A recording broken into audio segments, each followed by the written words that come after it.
put back Jesus Christ as the center of our church and forget about the worldliness of the world, because it seems that the world is really caving down on all of us, and we're not looking for that. We're looking for you to give us Jesus Christ. Okay, I had to say it. I got it off my chest.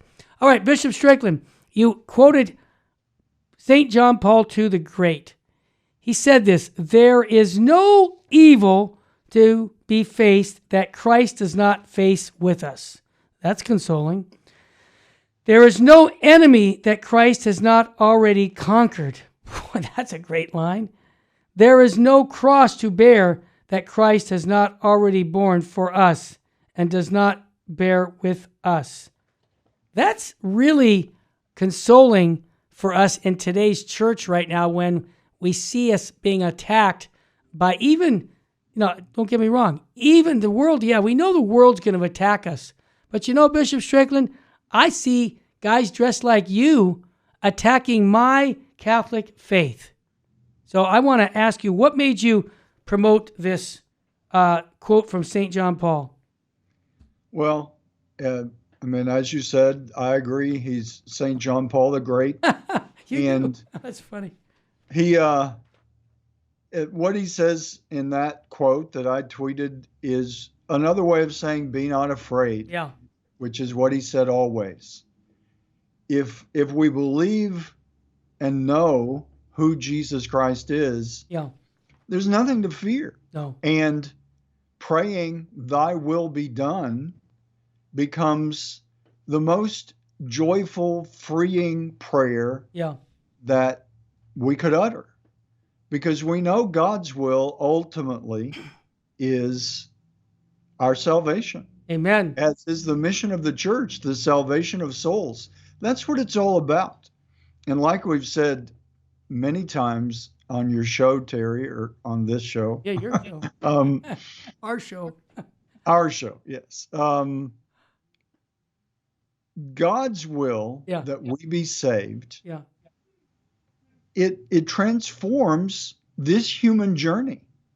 Yeah. It transforms this world. We can go back to Adam and Eve before the fall and get a glimpse of what living with the salvation of our souls at the very heart of everything and all of our motivation. Then we're back in the Garden of Eden, not in heaven. It's not heaven, but it is God's intention for what prepares us for everlasting life with Him.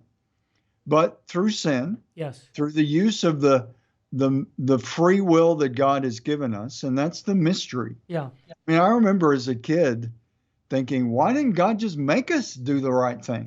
That's cute. And it works as well as, I'm sure, with your kids. Yeah.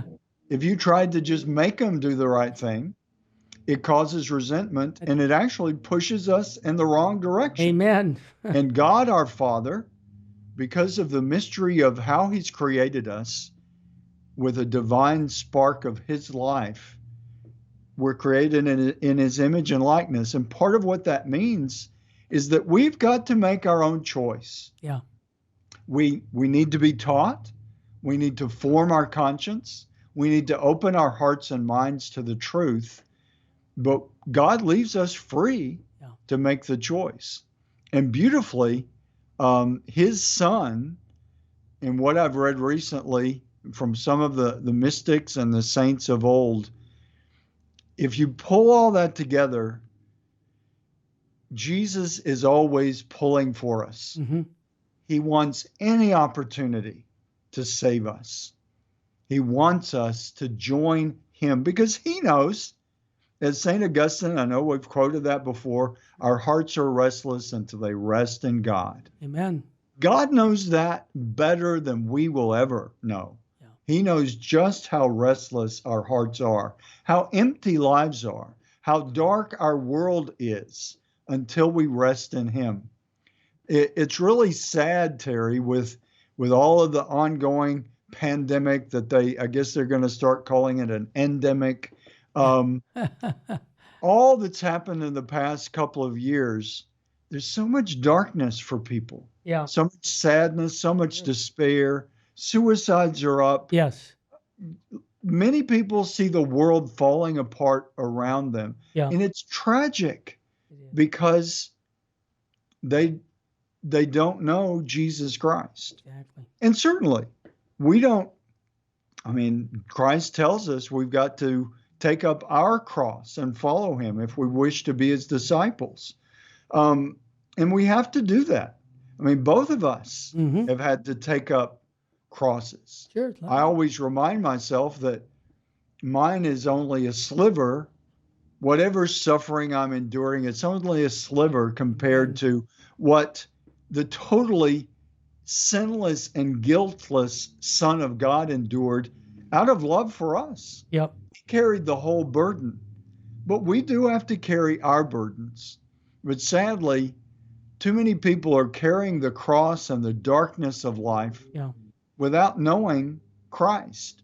And that is despair, to carry the darkness and to be caught up in it and not know the light of Christ. So that's why we all have to get busy and to speak up joyfully.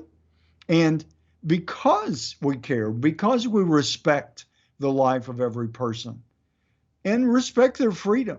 Absolutely. Jesus says in the gospel to his disciples as he sends them out, shake the dust from their feet of any town that doesn't receive his message. And we always have to remember that. We can't overcome the free will that God has given another person, but we can lovingly and joyfully invite to the truth.